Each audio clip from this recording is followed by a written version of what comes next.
In the beginning there was nothing.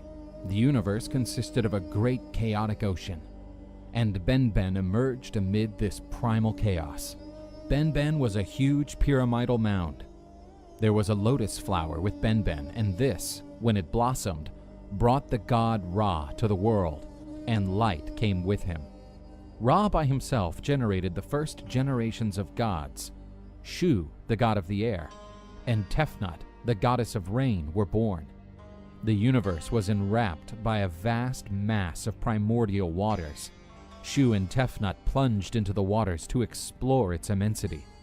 Ra felt afflicted after realizing that their children were taking a long time to return, and fearing never seeing them again, he sent his best messenger to find them.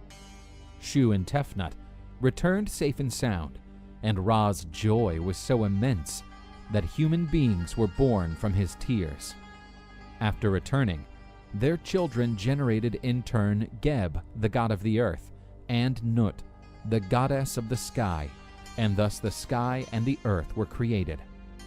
The great god Ra sovereignly ruled the universe power, and he was awarded the title of the first pharaoh. The god gifted Egypt with several sacred animals like the ox and the lion, but his greatest offering was the creation of the Nile River. Around its shores, men would edify a civilization glorifying the gods. But Ra had a premonition that his grandchildren would give birth to a new generation of gods who would put an end to his reign. And so the great god forbade the sky and the earth to have any offspring whatsoever. But Nut and Geb disobeyed and gave rise to a powerful offspring: Isis, Neph, Seth, and Osiris. They dethroned Ra, and Osiris started to reign over the world. But the new god's throne was not safe, because his brother Seth was eager to take all power for himself. And so the saga of Egyptian gods began.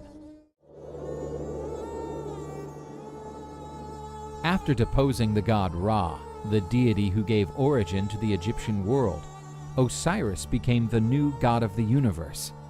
The new supreme god took the goddess Isis as his wife and started a reign of great prosperity. Osiris brought civilization to men, who, until that point, lived quite primitively. The god taught them agriculture, weaving, and how to make bread. Besides that, he decreed the use of laws, which would give order to chaos. The Egyptian civilization began to flourish under the reign of the benevolent god Osiris. However, Osiris had a powerful and ambitious brother, Seth. His kingdom stood in the arid desert around Egypt, and so he was jealous of his brother, who had a fertile and prosperous kingdom. Osiris had an affair with Nephthys, Set's wife, and Anubis, the god of the dead, emerged from this union.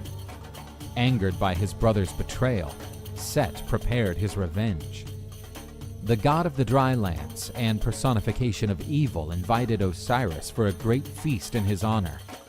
During the feast, Seth gifted the guests with a beautiful coffin and said he would offer it to the one who fit into it perfectly. Osiris decided to try it, and immediately after settling in, Seth closed the coffin, trapping the god. The evil god threw the coffin into the Nile, drowning the supreme god. Isis wept profoundly after losing her beloved husband, and these tears poured into the Nile River, giving rise to its traditional floods. The goddess and her sister Nephthys looked for Osiris's body, and Isis, after finding it, tried to hide it, but Seth spotted it nonetheless and smashed it into 42 pieces, spreading them throughout Egypt. Isis, with Anubis's help, managed to recover the pieces, and, under the guidance of the god of the dead, she mummified Osiris. Using her divine powers, the goddess was able to resurrect her love, but Osiris would now reign over the world of the dead. After coming back to life, Osiris had a son with Isis. His name was Horus, and he swore he would defeat Seth, the usurper of the throne that was his by right. Seth, the god of destruction, had murdered Osiris, the god who reigned supreme in Egyptian mythology. Set took the throne from his brother for himself and unleashed his reign of terror. Nevertheless, Osiris had generated an heir together with the goddess Isis. His name was Horus. This was a falcon god, whose prophecy said that he would reign over the skies and would bring the light back to Egypt, ending the darkness brought by Set. Horus, already an adult, decided to claim his throne, which had been usurped by his uncle. The contention is judged by the gods, while the court, presided over by the sun god Ra, decided who would be worthy to sit on the throne. A series of clashes between Set and Horus had begun. Set had Ra's sympathy, since the usurper protected the sun god from the serpent Apophis, while the latter crossed the skies. Set proposed a challenge to Horus. Both would have to transform themselves into hippos and should be submerged for 3 months. Horus relied on his mother, the goddess Isis, to take advantage of Set's vulnerability to kill him. The goddess felt sympathy for Set and could not kill him. This betrayal enraged Horus, who then attacked his mother, cutting off her head. The god Thoth, the deity of knowledge, saved the goddess, replacing the severed head with a cow's head. The clash between Set and Horus continued for many years. When fighting in the desert, Set managed to pluck Horus's eyes. Due to Hathor's help, the goddess of love, Horus had his vision restored. The court of gods demanded a reconciliation between Set and Horus. The evil god, pretending to be benevolent, invited Horus for a feast in his palace. During the night, Set tried to abuse his nephew, making him unworthy to the throne. However, Horus managed to defend himself and prevented the god's poisonous seed. Horus decided to take revenge and, with the help of the goddess Isis, the god placed his divine seed in lettuce leaves, which were then offered to Set by the goddess Isis. The god of barren deserts ate the contaminated lettuce. Poisoned, Set started to deteriorate in front of everyone, and a golden disc emerged in his forehead. Thoth grabbed the bright disc and ingrained it in her own head. Seth had been humiliated, and that was when, after 80 years, the court granted Horus the throne that was his by right. Isis couldn't be more proud to see her son, with Osiris assuming the father's throne. Set's fate was to travel with Ra, the sun god of the skies, and his enraged screams could be heard with thunder. And so, Horus's reign over Egypt began, and all the pharaohs who one day reigned over Egypt were among his descendants.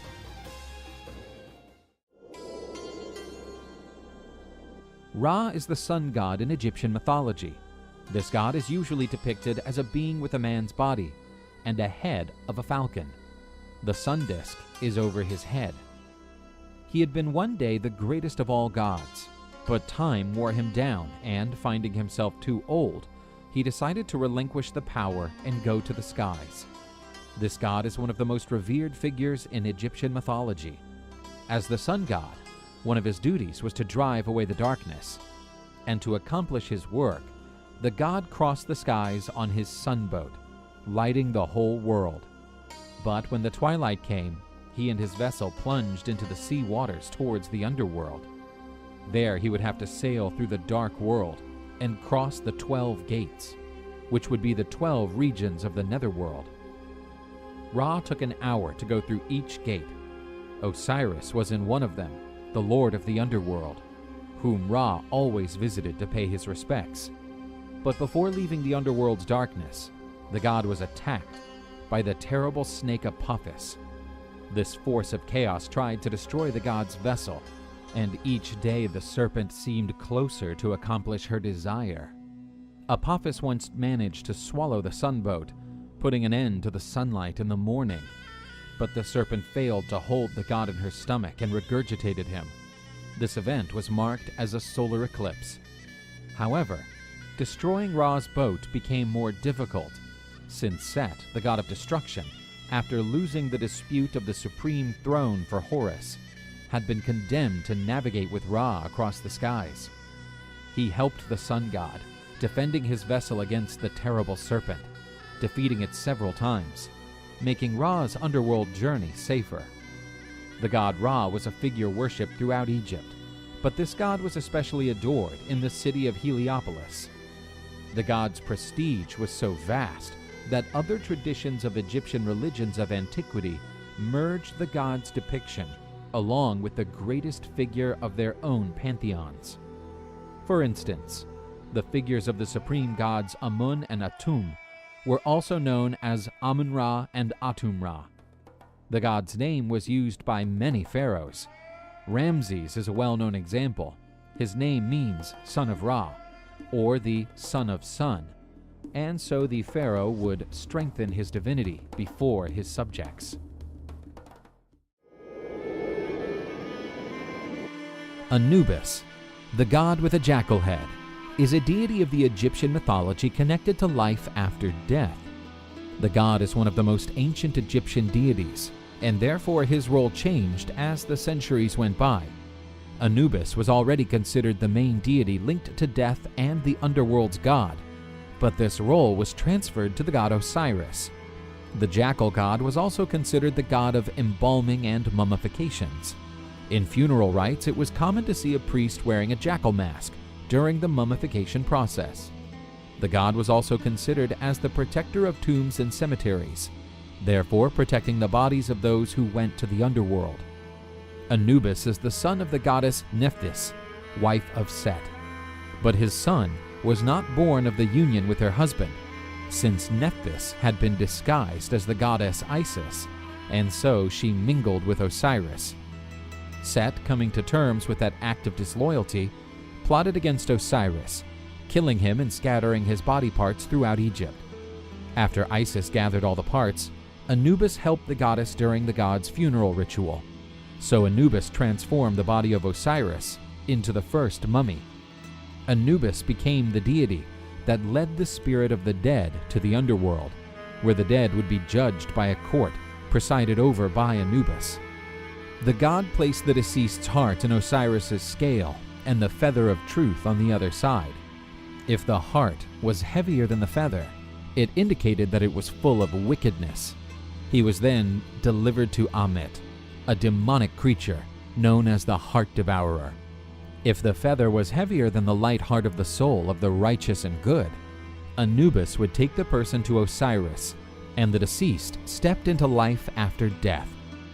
In the period of Greek rule over Egypt, the god Anubis was associated with Hermes, which in Greek mythology is also a deity that led souls to the underworld.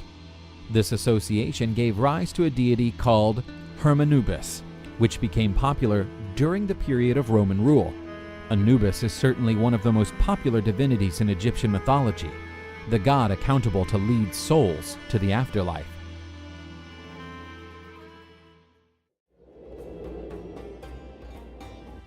Bastet is the cat goddess in Egyptian mythology, depicted as having a woman's body with a cat's head. The Egyptians devoted great honors to cats. They were considered sacred animals. The felines had a meaningful role in the Egyptian world since, thanks to them, their food was safe from rodent infestations. Also, cats could scare treacherous, poisonous snakes.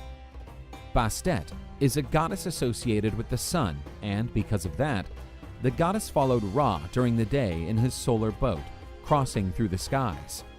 At night, the goddess turned into a cat, and, attentive, the goddess protected the world against the dreadful serpent Apophis.